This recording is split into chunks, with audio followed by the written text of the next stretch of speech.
Peace be with you. Friends, a couple of summers ago, I had the great privilege of visiting in connection with a film we were making, the sites connected to St. Ignatius of Loyola. We went to the Basque Country, to Loyola, where he was born and where he recuperated from his war wounds, where he had his great conversion experience. We went to Montserrat, that wonderful Benedictine monastery, where he pledged his life to Christ. We ended up in the rooms where he died in Rome, right next to the great church of the Gesù, where he's buried. But for me, the most moving place to visit was a little cave in a town called Manresa. Manresa is not too far from Barcelona.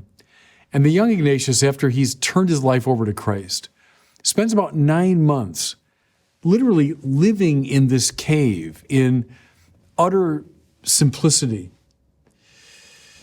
He had been obsessed as a young man with his appearance. He wanted to be a courtier. He wanted to cut a dashing figure. So trying to turn away from that, he kind of let himself go. He let his hair grow, let his fingernails grow. He lived in poverty and simplicity and fasting for those 9 months. He was often consumed with lust, and so he lived in an austere celibacy for that time. Since he was so obsessed with his reputation, he decided to live for those months as a nobody, even as worse than a nobody. Because anyone seeing him would say, well, who's that weirdo? Who's that vagabond wandering around? That's how he lived for those 9 months. And out of that experience came the famous spiritual exercises. If you go on a Jesuit retreat to this day, you'll be taken through the exercises that he composed while he was going through that time at Manresa.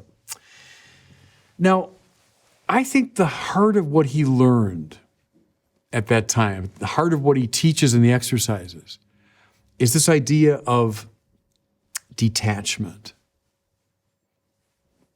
He was attached to many of the goods of the world. I've named some of them. Wealth and power and prestige and cutting a dashing figure, all that. But if he was to do the will of God, he knew he had to become detached from those addictions and those obsessions. So during those 9 months, in a particularly intense way, he engaged in this spiritual exercise of detachment. You know what came out of it is a principle that's basic to the exercise, is basic to Jesuit spirituality. He called it the agere contra, which is Latin simply for to act against, to do against. The idea is simple. If you're attached or addicted to some worldly good, well, then the best thing is to act against it, is to press aggressively even in the opposite direction. Remember long ago, the great Greek philosopher Aristotle said if a stick is bent this way and the idea is to straighten it out, you have to kind of bend it back the other direction. You have to bend it out of shape in the other direction to bring it back on line. So if your spiritual life is disordered, like you're drawn to a worldly good in an exaggerated way, well, then you got to run in the other direction. Agera Contra. So, for example, Ignatius teaches, if sensual pleasure, let's say the goods of eating and drinking are really important to you, and look in our culture today, there are a lot of us who are preoccupied with eating and drinking and good food and all that. Well, if that's your hang-up, agere contra. Act against it. Fast. Why is fasting so important in the spiritual order? Because we hate this world and we hate sensual pleasure. No. It's this bent stick idea that if you're exaggeratedly pulled in that direction, you got to go in the opposite direction. So you fast. Let's say you're too caught up in nice things. Being surrounded by the comforts of the world have become too much of a preoccupation for you. Maybe you're spending a lot of your waking hours obsessed with, making your life as comfortable as possible. Well then, agere contra. Live as Ignatius did, not only at Manresa, but other points in his life, on purpose living in radical simplicity and poverty. To this day, young Jesuit novices practice this. They're given a little bit of money and they're told to go on a kind of pilgrimage. They got to get from point A to point B, but relying not on their own resources, but relying on the providence of God and the goodness of people around them. So when you're too addicted to the comfortable life, you actively embrace an uncomfortable life. Suppose you're too attached to money, and there are many of us in our culture who are in that situation. It's become a kind of addiction. I never have enough of it. So I strive and strive and strive. People that invest in the stock market, they do fine, but it's not enough. They've got big bank accounts, but they're not big enough. Let's say money has become your preoccupation. Well, agere contra. Give a lot of it away. For how many people in the spiritual life, you look at over the history of the saints, you'll find this move. Maybe Francis of Assisi, most famously, literally handing over all of his possessions, including the clothes on his back. Give away your money, give away your material things if that's become too much an obsession to you. Suppose, like Ignatius of Loyola, who wanted to be the dashing courtier, you're preoccupied with honor, with being noticed. Everyone's looking at me. Well, there are a lot of us in our culture today who are preoccupied with this. I want to be in the first place. I want to be the one that's in the headlines. I want to be the one who's noticed. Well, if that's your hang-up, agere contra. Actively seek obscurity. Actually seek not to be noticed. Go in the opposite direction. Okay? Agere contra in service of detachment, which is finally in service of doing God's will. Now, I want to be really clear about that. I want to say that again. So we don't get hung up on this as some kind of puritanical program. It's not that at all. It's the agere contra so as to get away from attachments which are preventing me from doing God's will. Because what matters is God's will. That's why Ignatius says at the beginning of the exercises, Lord, whether I have a long life or short life, I don't care. Whether I'm rich or poor, I don't care. Whether they love me or hate me, I don't care, as long as I'm doing your will. The whole purpose of the exercises is to find that will, to discern the will of God.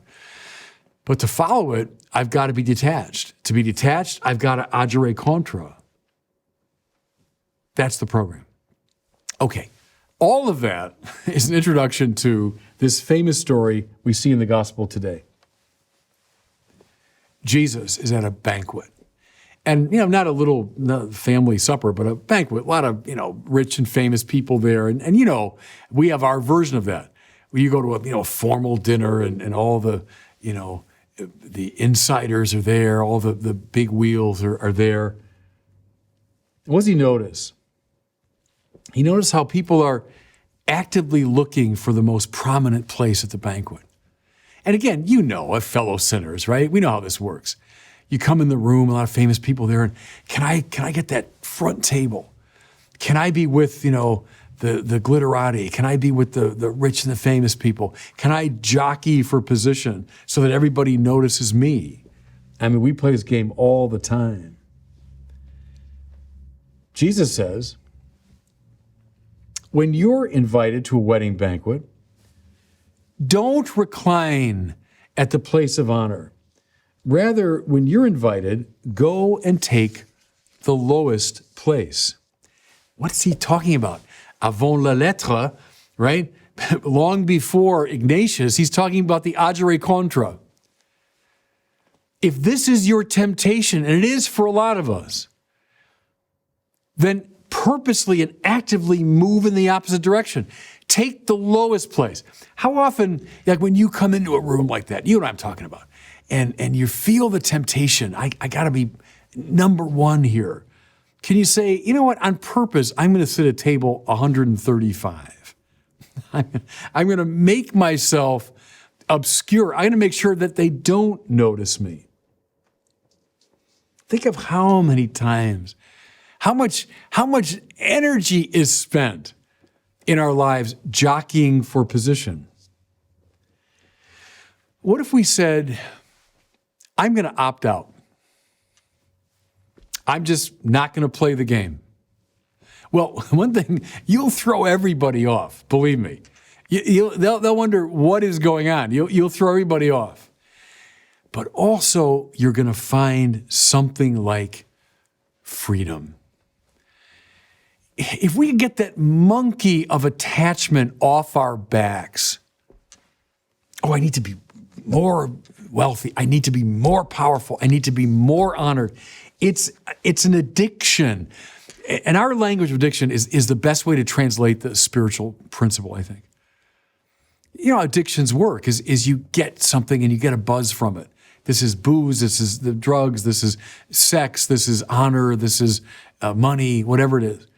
But then it wears off. Well, I got to get more of it. And then you get the buzz, but it wears off even faster. Then you got to get more of it, more of it, more of it. Before you know it, your whole life is preoccupied with attaining these worldly goods. And what that's doing, everybody, is it's blocking your access to the will of God. What a liberation if you can finally say, you know what? I'm not going to play the game. I'm out. You know, I've been thinking a lot about this with social media, and I know I'm on social media right now. You know, if you're watching this sermon, I get it. It's good in many ways. But it becomes its own addiction too. It draws us into itself. And the liberation that comes when I can just say, you know what? I'm out. If you want to understand religious vows, think of it along these lines. That's exactly what it is. You say, well, why would these people have poverty and chastity and obedience? Why would they do that? Because they realize they're in the grip of addictions. Why would you take a vow of poverty? So you're out of the game of questing for more and more wealth. Why would you accept something like chastity or celibacy? Because you don't want to be in that game of constantly searching for that pleasure. Why obedience? Well, because, look, I'm looking for power and prestige, and I'm number one all the time. What if I just opted out of that game? And I said, no, I'm willing to be told what to do. I'm willing to be put in my place by somebody else. That's what happened to Ignatius in Manresa, letting his fingernails grow and his hair grow. I'm out of the game. That's what he was saying. I'm out of the game of who's the top courtier. Living in poverty and simplicity. I'm out of the game of who's rising, who's fallen, who's richer. Forget it. Forget it. So think of this simple image, everybody. They're all jockeying for the highest position. Jesus says, hey, you know what? Take the lowest place. Because you're probably going to find, let's be honest, more interesting people on table 135. Am I right? You know, you're up at table number one. You're with a lot of obsessives. You're with a lot of weirdos and obsessives at table number one because they're all caught in this. They're not that interesting. Again, am I right? They're not that interesting.